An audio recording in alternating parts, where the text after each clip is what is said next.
Hello guys, welcome back to Alpha Education. स्वागत है guys आपका अपने यूट्यूब चैनल अल्फ़ा एजुकेशन में। आज हम करने वाले हैं डी एंड एफ ब्लॉक के most important questions. Class 12th में आने वाले, आईआईटी जेई में आने वाले मोस्ट इम्पोर्टेंट क्वेश्चन डिस्कस करेंगे। डी एंड एफ ब्लॉक की मैंने वीडियो डाल दी है। D and F block complete हो चुका है आपका, तो मैंने सोचा क्यों ना कुछ क्वेश्चंस लेके आ जाए आपकी जो टेस्ट करने के लिए कि आपकी जो माइंड है वो कितना फ्रेश है, आपने कितना याद किया है डी एंड एफ ब्लॉक को। तो उसके लिए मैं लेके आया हूँ question D and F block के मोस्ट इम्पोर्टेंट क्वेश्चंस आए हैं। इनसे बाहर पेपर में क्वेश्चन नहीं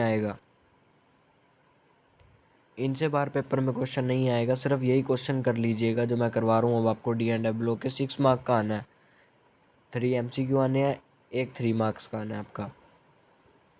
स्टार्ट करने से पहले वीडियो को लाइक कर दो, शेयर कर दो, सब्सक्राइब कर दो चैनल को।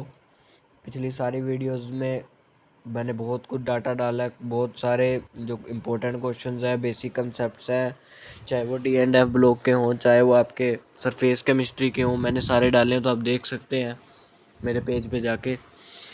तो अब स्टार्ट करते हैं हम डी एंड एफ ब्लॉक के most important questions. First question है कि लेंथेनॉइड कॉन्ट्रैक्शन क्या होती है। मैंने को पहले बताया था कि ये जो साइज में डिक्रीज़ होता है, डिक्रीज़ इन आयनिक रेडियस, चाहे तो आयनिक रेडियस में डिक्रीज़ हो या फिर कह लो साइज़ में डिक्रीज़ हो। चाहे तो आयनिक रेडियस में डिक्रीज़ हो, चाहे साइज में डिक्रीज़ हो। लेंथेनियम से लेकर ल्यूटेटियम तक उसी को बोलते हैं लेंथेनॉइड कॉन्ट्रैक्शंस। एफ ब्लॉक में से लेंथेनॉइड कॉन्ट्रैक्शन बोल दिया जाता है बस। उसके बाद है ट्रांजिशनल मेटल जो है वो वेरिएबल ऑक्सीडेशन स्टेट क्यों शो करते हैं। इसका एक ही रीज़न है, ये दो वैलेंस शेल दिख रहे हैं, एक NS और एक N-1D। इसको बोलते हैं वैलेंस शेल, इसको बोलते हैं अल्टीमेट शेल। ये आपका वैलेंस शेल है, ये अल्टीमेट शेल है। इन दोनों का जो एनर्जी गैप होता है वो बहुत कम होता है, तो इसीलिए दोनों जो हैं ये पार्टिसिपेट करते हैं बॉन्ड बनाने में, तो वेरिएबल ऑक्सीडेशन स्टेट दिखा देती हैं। उसके बाद है देखो CBSE के हिसाब से वेरी इंपॉर्टेंट है ये। दिल्ली में देखो, दिल्ली 2011, दिल्ली 2014, ये पेपर में आ रखे क्वेश्चन है CBSE के हिसाब से भी। उसके बाद कह रहा है फॉर्मूला लिखो ऑक्सो एनायन का जिसमें मैग्नीज अपने ग्रुप नंबर के इक्वल। मैग्नीज का ग्रुप नंबर होता है 7, उसकी ऑक्सीडेशन स्टेट किसमें होती है MnO4 पर मैग्नेट में। उसके बाद है व्हाट हैपन्स व्हेन NH42Cr2O7 को हीट करेंगे, 3 पार्ट में टूटेगा जैसे दिखा रखा है। हीट रिलीज होगी, 3 पार्ट में टूटेगा। पहला पार्ट होगा क्रोमिक ऑक्साइड, नाइट्रोजन और वाटर, 3 पार्ट में ब्रेक हो जाएगा ये, ठीक है। उसके बाद है right the formula of oxo anion. अब क्रोमियम के ऑक्सो एनायन का लिखना है जिसमें तो क्रोमियम का ग्रुप नंबर होता है +6, तो Cr2O7। ये पेपर में आया था क्वेश्चन कि Cr2O7 2-, इसकी ऑक्सीडेशन स्टेट बताओ कितनी होती है, बच्चे बता नहीं पाते। हाँ जी, नेक्स्ट क्वेश्चन है generally there is an increase in density of element. कह रहे जब टाइटेनियम से, यानी टाइटेनियम से लेके जब हम कॉपर तक जाते हैं तो कह रहे डेंसिटी इंक्रीज हो जाती है। तो बिल्कुल मैंने बताया था, यहाँ तक जाते हैं साइड डिक्रीज होता है, और आफ्टर दिस डेंसिटी क्या होती है, डिक्रीज होती है, ठीक है ना। उसके बाद है transitional element and there many compound good catalyst क्यों होते हैं। मैंने रीज़न बताए थे आपको, जो आपको मैंने फर्स्ट रीज़न बताया था वो बताया था इनकी प्रॉपर्टी होती है वेरिएबल ऑक्सीडेशन स्टेट दिखाते हैं। पहली प्रॉपर्टी है कि ये वेरिएबल ऑक्सीडेशन स्टेट दिखाते हैं। अच्छा जी, फिर आगे बात करता हूँ मैं दूसरी प्रॉपर्टी के बारे में। इनकी दूसरी प्रॉपर्टी है इनके पास अनपेयर्ड इलेक्ट्रॉन होते हैं, अनपेयर्ड इलेक्ट्रॉन, इस वजह से भी। हाँ जी, तीसरी बताता हूँ मैं अब आपको। तीसरी प्रॉपर्टी है इनकी लार्ज सरफेस एरिया दिखाते हैं, क्योंकि उससे क्या होता है, लार्ज सरफेस एरिया से कंसंट्रेशन बढ़ जाती है। कंसंट्रेशन बढ़ेगी तो रेट ऑफ रिएक्शन तो अपने आप ही बढ़ेगा, तो इसलिए ट्रांजिशनल मेटल जो है उनका यूज़ किया जाता है जो आपके कैटालिस्ट में। हाँ जी, नेक्स्ट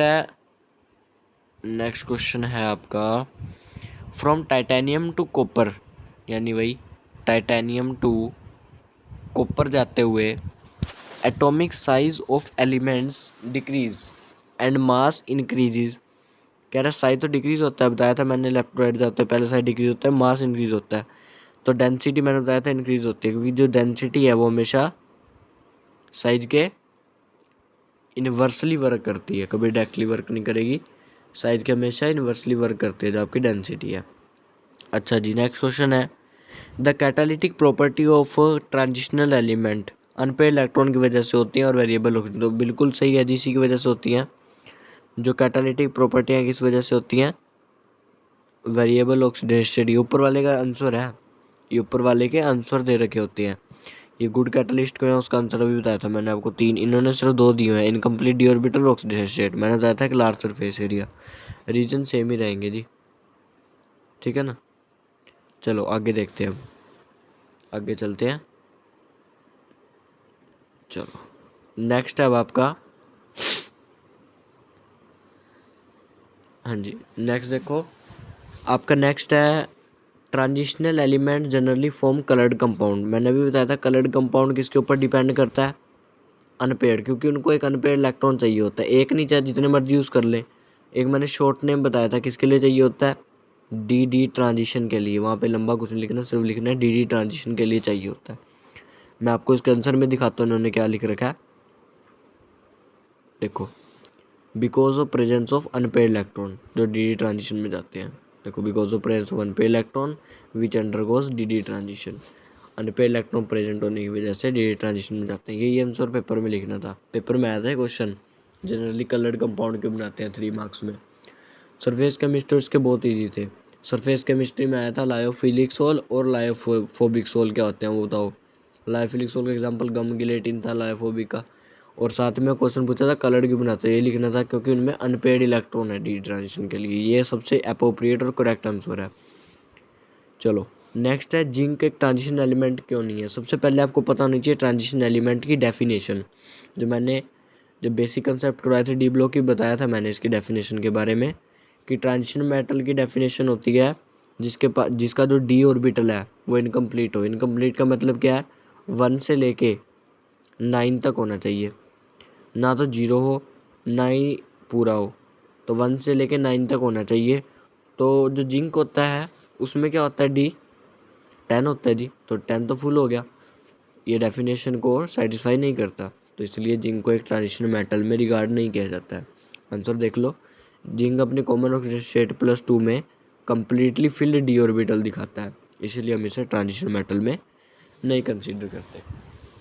अच्छा जी नेक्स्ट है क्वेश्चन नंबर 8 था आपका, assign reason for following. Reason देने अपने फॉलोइंग के लिए। कॉपर आयन जो कॉपर आयन है यानी कॉपर के ऊपर 1 ऑक्सीडेशन स्टेट है, is not aqua in solution. कह रहा है वो सोल्यूशन में एक्वा नहीं है, क्योंकि जिसको हाइड्रेशन एनर्जी है, एक्वा मतलब होता है जब वाटर में सोल्यूबल हो जाए एक्वा हो जाए, लेकिन ये एक्वा नहीं है। उसका रीज़न है देखो, जो Cu2+ है वो Cu+ से ज़्यादा स्टेबल है, मतलब Cu2+ Cu+ से ज़्यादा स्टेबल है। तो देखो लास्ट देखो, कॉपर 1 कंपाउंड होते हैं अनस्टेबल होते हैं एक्वा सोल्यूशन में। एक्वा सोल्यूशन में वैसे डिसॉल्व कर सकते हो आप, लेकिन फिर इनकी स्टेबिलिटी नहीं मिलती, जिसकी वजह से ये एक्वा ही नहीं होते सोल्यूशन। उसके बाद है एक्टेनॉइड्स के पास ग्रेटर रेंज होती है ऑक्सीडेशन की लैंथेनॉइड से। एक बार और चीज़ रिवाइज करवाना चाहता हूँ मैं, कि लैंथेनॉइड नाम किससे पड़ा था, एटॉमिक नंबर 57, क्योंकि ऑब्जेक्टिव के हिसाब से काफ़ी इंपॉर्टेंट है लैंथेनॉइड्स, पूछ सकता है वो। इसका 87 था एक्टेनियम, ठीक है ना। मैं करवाता हूँ जी आपको सारा, देखो मेरे वो नहीं है कि मैं आपको 1 छुड़वा दूंगा 2 छुड़वा दूंगा, अगर उस चीज़ पे आई रहो तो पूरी डिटेल बता दो, है ना। सेकंड एक्टेनॉइड के पास ग्रेटर रेंज होती है, ऐसा क्यों होता है, क्योंकि जी देखो एक्टेनॉइड का जो एनर्जी गैप है 5F 6D और 7S के बीच में काफ़ी कम है। और मैंने बताया था अगर एनर्जी गैप कम हो तो क्या दिखाते हैं वो, वेरिएबल ऑक्सीडेशन स्टेट। वही रीज़न लिखना था इसमें, ऑक्सीडेशन स्टेट वाला ही रीज़न लिखना था इसमें। चलो नेक्स्ट है transitional metal generally coloured compound, वही अनपेयर्ड इलेक्ट्रॉन होते हैं डी डी ट्रांजिशन के लिए, रिपीट कर दिया इन्होंने क्वेश्चन। नेक्स्ट है मैग्नीज हाईएस्ट ऑक्सीडेशन स्टेट दिखाता है +7, बताया था मैंने +7 दिखाता है। तो रीज़न देना है क्यों दिखाता है, वो +7 और +2 से लेकर +7 तक इसलिए दिखाता है क्योंकि उसके जो डी ऑर्बिटल है वो इतने इलेक्ट्रॉन दे सकते हैं, मान लो जो उसके डी ऑर्बिटल है, मैं +7 मतलब उतने इलेक्ट्रॉन रिमूव करने हैं, उसका एटॉमिक नंबर 5 होता है, तो 2 s के गए उसके गए, तो मतलब 7 तक मैक्सिमम दिखा सकता है ये। समझे बात। नेक्स्ट है Cr2+ is reducing in nature है, सेम डी ऑर्बिटल से Cr2+, यानी डी में कितने बच गए 4, एक s का गया और एक d का गया। फिर है Mn3+, Mn3+ में कितने बच गए 3d4 बचे, उसमें भी 2 s के गए, एक d का गया, बचे दोनों 3d4 कन्फिगुरेशन सेम है दोनों की, Cr2+ और Mn3+ की। वो ये कह रहा है कि Cr2+ तो हो गया एक रिड्यूसिंग नेचर का, जो Mn3+ है वो हो गया मतलब ऑक्सीडाइजिंग एजेंट का। ऐसा क्यों? देखो जी ऐसा इसलिए क्योंकि जो Mn3+ है मेरा, Mn3+, ये तो इजीली ऑक्सीडाइज हो सकता है Mn2+ में, तो इसलिए ये तो एक बेटर ऑक्सीडाइजिंग एजेंट है। ये जो D और इसमें जो D3 है ये हाफ फील्ड स्टेबल है T2G के हिसाब से, T2G के हिसाब से हाफ फील्ड स्टेबल है ये, ठीक है ना। चलो नेक्स्ट क्वेश्चन पे। नेक्स्ट क्वेश्चन है, in a transitional metals the metal exhibit greatest number of oxidation state. देखो दी ग्रेट ज़्यादा ऑक्सीडेशन स्टेट इसलिए दिखाता है क्योंकि उसके पास नंबर ऑफ अनपेयर्ड इलेक्ट्रॉन ज़्यादा होते हैं। अब मैं मान लो मैग्नीज, आप कहते हो मैक्सिमम +2 से लेके +7 तक मैक्सिमम दिखाता है, बहुत +7 तक क्यों दिखाता है, क्योंकि उसकी जो कन्फिगरेशन है 3d5 है और 5 मेरा हाफ फील्ड स्टेबल है, समझे ना। अनपेयर्ड इलेक्ट्रॉन काफ़ी होते हैं, इसकी वजह से वो, जिसकी वजह से क्या करते हैं वो मैक्सिमम ऑक्सीडेशन स्टेट दिखाते हैं। चलिए जी 11th क्वेश्चन पे चलते हैं आगे। 11th क्वेश्चन चलो, इस रिएक्शन को कंप्लीट करना है। MnO4 + H2O3 + H2O क्या बनेगा, तो इन्होंने बैलेंस कर रखा है कि 8 तो MnO, पहले सिंपल बताता हूँ मैं, MnO4 H2O3 तो MnO2 बन जाएगा पर मैग्नेट आयन, ठीक है। SO4 2- अलग ही अलग हो देगा, बाकी बैलेंस करना नंबर लगा के, वैसे ही पूछा जाता नहीं है इतना, लेकिन फिर भी मैं बता दिया आपको। चलिए जी आगे है, कॉपर आयन स्टेबल नहीं होता है, बताया मैंने आपको, कॉपर आयन स्टेबल नहीं होता है एक्वा सॉल्यूशन में, क्योंकि उसकी जो हाइड्रेशन एनर्जी है वो रिलीज हो जाती है। कह रहा है unlike Cr3+, Mn2+, Fe3+, other M2+ ion 3d series, 4d and 5d series generally do not form cationic species। इसका रीज़न है एंथैल्पी ऑफ एटमाइजेशन, क्योंकि जो 4d और 5d सीरीज है उसमें बॉन्ड बना है स्ट्रॉन्ग, बाकियों में स्ट्रॉन्ग नहीं बना, तो उनका मेल्टिंग पॉइंट बॉइलिंग पॉइंट कम हो गया, ठीक है, एंथैल्पी ऑफ एटमाइजेशन भी कम होगी और उनकी हाई होगी, समझे। अच्छा जी अगला है transitional metals and there compound good catalyst. वही 3 रीजन लिखने हैं, कलर्ड वो 3 रीजन लिखने, variable oxidation state, unpaired electrons और large surface area. The catalytic property, sorry ये तो आंसर था ना उसका, ठीक है। आगे देखो, transitional metals and there compound generally paramagnetic behaviour दिखाते हैं। वही है जी रीजन पैरामैग्नेटिज्म का, अनपेयर्ड इलेक्ट्रॉन होते हैं उनके पास, अनपेयर्ड से तो पैरामैग्नेटिज्म होता है।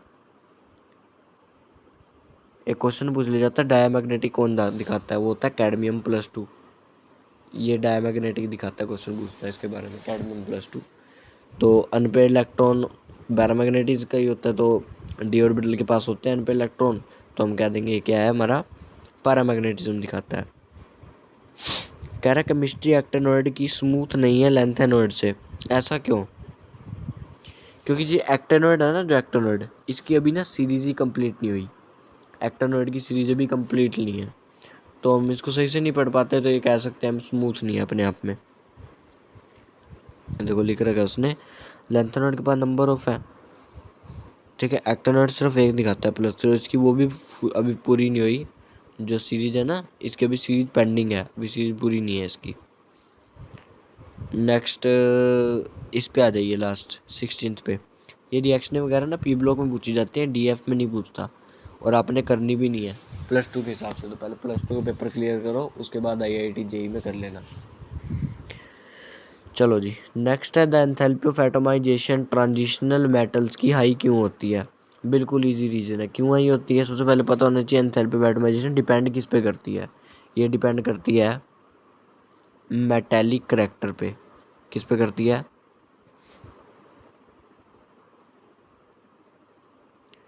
Metallic character. मेटेलिक करैक्टर पे डिपेंड करती है, ओके। और जो मेटेलिक करैक्टर है वो किस पे डिपेंड करता है? नंबर ऑफ अनपेयर्ड इलेक्ट्रॉन पे। और डी ब्लॉक के पास तो नंबर ऑफ अनपेयर्ड इलेक्ट्रॉन काफ़ी ज़्यादा होते हैं, तो एंथैल्पी क्या होगी? ज़्यादा ही होगी। यही रीज़न है आपका, समझे? चलो फिर आगे समझ के। तो अगला क्वेश्चन वही है कैटलिस्ट वाला। गुड कैटलिस्ट का काफ़ी बार बता चुका हूँ मैं। उसके बाद है which metal in first transition series, यानी जो 3D सीरीज है उसमें कौन सा मेटल है जो सिर्फ +1 ऑक्सीडेशन स्टेट दिखाता है। कोई एक बता दो +1 ऑक्सीडेशन स्टेट दिखाता है जो। कॉपर जी, कॉपर ही तो दिखाता है, कॉपर प्लस। एक्सेप्शनल केस है कॉपर, इसके डी में कितने हो जाते हैं फिर? 10 हो जाते हैं, फुलफिल हो जाता है, तो एक ही दिखाता है आपका कॉपर। क्रोमियम प्लस भी होते हैं लेकिन क्रोमियम और भी तो दिखाता है, उन्हें सिर्फ सिंगल पूछी थी जो कॉपर दिखाता है। आगे क्या कह रहा है देखो, which of the following cations are coloured. इसमें बताना है कौन से कैटायन कलर्ड है। Scandium, vanadium 3+। चलो जी हम स्कैंडियम 3+ की, पहला है हमारा स्कैंडियम 3+। पहले मैं स्कैंडियम 3+ की कन्फिग्रेशन करके देखता हूँ। पहले आपको क्लियर कर दूँ कलर्ड कंपाउंड्स कौन से होते हैं। जिसका डी इनकम्प्लीट हो, मान लो जिसका डी 0 है ना, जिसके डी में एक भी इलेक्ट्रॉन नहीं है, और जिसका डी फुल है, जिसके डी में एक भी इलेक्ट्रॉन नहीं है और जिसका डी फुल है, वो कलर्ड नहीं होगा, वो कलरलेस हो जाएगा। लेकिन जिसका डी एम्प्टी है वो भी कलरलेस हो जाएगा। अनपेयर्ड इलेक्ट्रॉन होने चाहिए, अगर अनपेयर्ड इलेक्ट्रॉन है तो वो कलर्ड है। स्कैंडियम 3+ की कन्फिग्रेशन करते हैं। पहले पता होना चाहिए इसका एटॉमिक नंबर कितना होता है, 21। कन्फिग्रेशन कर दो। आर्गन 18, एस में हमेशा 2 आते ही आते हैं, तो 18 2 20, 1 बच गया, डी में 1 आएगा। अब 3+ का मतलब 3 इलेक्ट्रॉन रिमूव करने हैं, ये गया ये गया, डी में कितने बच गए? 0। क्या हो गया ये? कलरलेस। तो ये तो हो गया आपका स्कैंडियम 3+, पहला ही कंपाउंड था स्कैंडियम 3+, ये तो हो गया कलरलेस। अच्छा जी, उसके बाद आता है आपका वेनेडियम 3+। मैं वेनेडियम 3+ करके दिखाता हूँ। जो वेनेडियम है उसका एटॉमिक नंबर क्या होता है, जो आपका वेनेडियम है उसका एटॉमिक नंबर क्या होता है?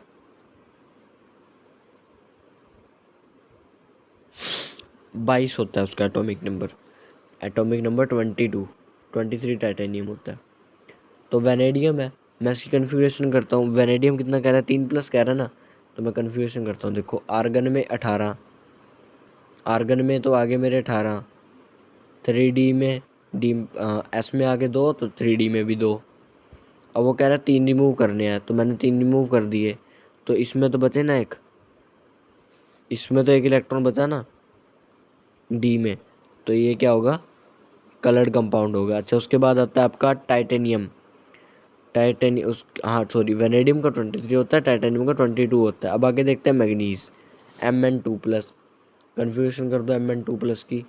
आर्गन 18, एस में 2, 18 और 2 20, एटॉमिक का 25, मैग्नीज का 25 होता है एटॉमिक नंबर। डी में कितने आगे? 5।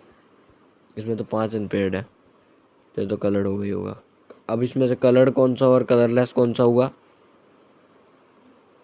टाइटेनियम रह गया हमारा। टाइटेनियम 4+, 22 होता है एटॉमिक नंबर। तो आर्गन में 18 आ गई, 4s में 2 आ गए, 18 और 2 20। 3D में कितने आएंगे? 2 ही आएंगे, 22 होता है एटॉमिक नंबर। 4 रिमूव करने हैं, रह गए दोनों में 0 0, तो ये भी कलरलेस हो गया। तो कौन से कंपाउंड कलरलेस हैं? एक तो ये आपका कंपाउंड स्कैंडियम 3+ और एक टाइटेनियम 2+, ये 2 कंपाउंड कलरलेस होंगे और बाकी 2 कलर्ड होंगे। लेंथेनॉइड कॉन्ट्रैक्शन बताया था मैंने, साइज में डिक्रीज होना रेगुलर, उसी को बोलते हैं हम लेंथेनॉइड कॉन्ट्रैक्शन, कुछ नहीं है। कंसिक्वेंसेस की मैंने बताई थी कि ये इफ़ेक्ट डालता है शील्डिंग पे, शील्डिंग पे इफेक्ट डालता है, ठीक है ना, और साइज को डिक्रीज करता है, बस। और ज़्यादा कुछ नहीं लिखना इसमें, बहुत है इतना। अच्छा जी आगे चलें। ये देर के कंसिक्वेंसेस, इसकी वजह से जो जेड आर एच एफ उनका साइज सिमिलर हो जाता है। फिर आपका आ गया हम क्वेश्चन नंबर 20 पे। हाँ जी, क्वेश्चन नंबर 20 है आपका कि द ट्रांजिशनल मेटल्स हार्ड होते हैं and have high melting boiling point होता है। ऐसा क्यों? क्योंकि देखो जो हार्डनेस है और जो मेल्टिंग बॉइलिंग पॉइंट है एक चीज़ पे डिपेंड करती है। किस पे? मेटेलिक करैक्टर पे। और ये किस पे डिपेंड करता है? अनपेयर्ड इलेक्ट्रॉन्स पे। डी ब्लॉक के पास अनपेयर्ड इलेक्ट्रॉन होते ही ज़्यादा हैं, तो मतलब इसका हार्ड भी होंगे ये और हाई मेल्टिंग बॉइलिंग पॉइंट भी होगा। ठीक है, ये रीज़न है इसका। नेक्स्ट क्वेश्चन है the ionization enthalpies of first in the series की जो आपकी फर्स्ट सीरीज है 3D सीरीज और सेकंड सीरीज है वो इरेगुलर क्यों है? क्योंकि उनकी जो कन्फिगरेशन है ना वो इरेगुलर है। क्योंकि मान लो फर्स्ट सीरीज में तो कन्फिगरेशन है क्रोमियम की इरेगुलर है, एक्सेप्शनल केस है, कॉपर की इरेगुलर है। लेकिन जो 4D सीरीज है उसमें तो काफ़ियों की इरेगुलर है, उसमें बहुत ही इरेगुलर। उसमें जैसे कि आपका टेक्टेनियम है, रूथियम है, इनके डी में एक ही, इनके एस में एक ही रहता है, तो इनकी इरेगुलर है काफ़ी इलेक्ट्रॉनिक कन्फिगरेशन, जिसकी वजह से आयोनाइजेशन एंथैल्पी जो है वो भी इरेगुलर मिलती है हमें। ये मैं आपको करवा ही चुका हूँ। अगला लेंथेनॉइड कॉन्ट्रैक्शंस के कंसिक्वेंसेस। चलो अगला है द हाईएस्ट ऑक्सीडेशन स्टेट एक ट्रांजिशनल मेटल की अपने ऑक्साइड फॉर्म में। देखो जी, एक तो होता है Cr2O27-, इसमें होती है +6 ऑक्सीडेशन स्टेट। एक होता है MnO4-2, हाँ एक होता है आपका MnO4-2, तो ये दिखाते हैं काफ़ी। वैसे हाईएस्ट ऑक्सीडेशन स्टेट फ्लोराइड दिखाता है अपने ऑक्साइड और फ्लोराइड में। उसके बाद है द ऑक्सीडाइजिंग पावर सीरीज में VO2Cr2O7 किसकी होती है? एक होगी लैंथेनियम की एटॉमिक नंबर 57 और एक होगी ल्यूटेटियम की 71 एटॉमिक नंबर में। ठीक है,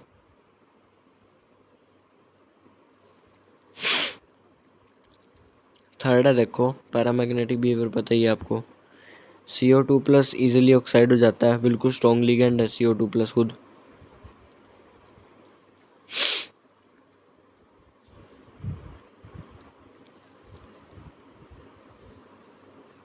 नेक्स्ट क्वेश्चन है, देखो जी बाकी आगे सारे सेम क्वेश्चन है। तो मैं आपको ये कह रहा था कि आपने इस बात को नोटिस कर लिया होगा कि एक ही क्वेश्चन बार बार रिपीट होते हैं, मतलब इनके पास इतने क्वेश्चन नहीं है पूछने के लिए, यही क्वेश्चन आपको पेपर में मिलेंगे। हालांकि तो 2021 में पेपर तो हुआ नहीं था, लेकिन जब पेपर बना तो उसमें क्वेश्चन था गुड कैटलिस्ट को एक्ट करते हैं। तो इस बार क्वेश्चन आया था कि जनरली कलर्ड कंपाउंड क्यों बनाते हैं। किसी दूसरे सेट में दे दिया होगा जनरली पैरामैग्नेटिक बिहेवियर क्यों दिखाते हैं, इसी पे आता है क्वेश्चन। या लेंथेनॉइड कॉन्ट्रैक्शन पे दे दिया होगा, समझे। देखो आगे इसने पूछ रखा है what are transitional element, 2 characteristics लिखो कोई भी इनकी। तो ट्रांजिशन एलिमेंट विच हैव, जिनके पास क्या होती है incomplete d orbital, which have incomplete d orbital, जिनका जो डी ऑर्बिटल है ना वो इनकम्प्लीट होता है, वो हमारे ट्रांजिशन एलिमेंट होते हैं। कैरेक्टरिस्टिक्स है ट्रांजिशन एलिमेंट की, जो atomic size left to right जाते हैं डिक्रीज होता है, बस ये लिखनी है कैरेक्टरिस्टिक्स में। वेरिएबल ऑक्सीडेशन स्टेट दिखा सकते हैं, कॉम्प्लेक्स बना सकते हैं, एलओए बना सकते हैं, कोई भी लिख दो। ठीक है, आगे देखो बस ये आगे तो वही सेम रिपीट हो रहे हैं। चलो जी फिर आज के लिए इतने क्वेश्चन बहुत हैं। हाँ आज के लिए इतने क्वेश्चन बहुत है। इंपॉर्टेंट क्वेश्चन थे जो मैंने आपको सारे करवा दिए A to Z, इससे बाहर पेपर में क्वेश्चन नहीं मिलता। जो भी काफ़ी इंपॉर्टेंट क्वेश्चन थे, कैटलिस्ट हो चाहे कॉम्प्लेक्स बनाना हो चाहे लोहे बनाना हो, कुछ भी था मैंने सारे करवा दिए। चाहे पैरामैग्नेटिक बिहेवियर हो चाहे कुछ हो, कन्फिगरेशन रिलेटेड मैंने सारे करवा चुका हूँ। इससे बाहर पेपर में क्वेश्चन नहीं आएगा। तो I am very thankful to you for watching this video को आगे शेयर कर देना अपने फ्रेंड्स में, ताकि वो भी मोटिवेट हो सके, लर्न कर सके केमिस्ट्री का। केमिस्ट्री जी सब्जेक्ट है, कईयों को डिफ़िकल्ट लगता है, लेकिन अभी टिपिकल चैप्टर्स आए नहीं हैं। तो D&F ब्लॉक हो गया है यहाँ पे कंप्लीट, MCQ भी ले आया हूँ मैं इसके। अब रहती है सरफेस केमिस्ट्री के भी मैं क्वेश्चन आंसर्स की वीडियो ऐसे ही डाल लूँगा। जैसे डी एंड एफ ब्लॉक के क्वेश्चन आंसर के बाद, D and F block chapter करवाने के बाद जैसे मैंने उसके क्वेश्चन एंड आंसर्स की वीडियो डाली है, क्योंकि ज़रूरी है। अगर आप मान लो बेसिक पढ़ते हो, पूरा डी एफ पढ़ते हो, तो क्वेश्चन आपको आते हैं या नहीं ये देखना पड़ता है आपको, ठीक है। तो डी एंड एफ ब्लॉक की भी मैंने करवा दिया आपको क्वेश्चन, तो आपका डी एंड एफ ब्लॉक की फुल प्रिपरेशन हो चुकी है। अब मैं सरफेस केमिस्ट्री क्वेश्चन लाऊंगा, फिर नेक्स्ट चैप्टर देखेंगे कोई आगे। तो गाइज़ आज के लिए इतना ही। अब बाय गाइज़, अगली वीडियो में मिलते हैं गाइज़। पसंद आई वीडियो तो लाइक करो गाइज़, शेयर करो, चैनल को सब्सक्राइब करना मत भूलो गाइज़।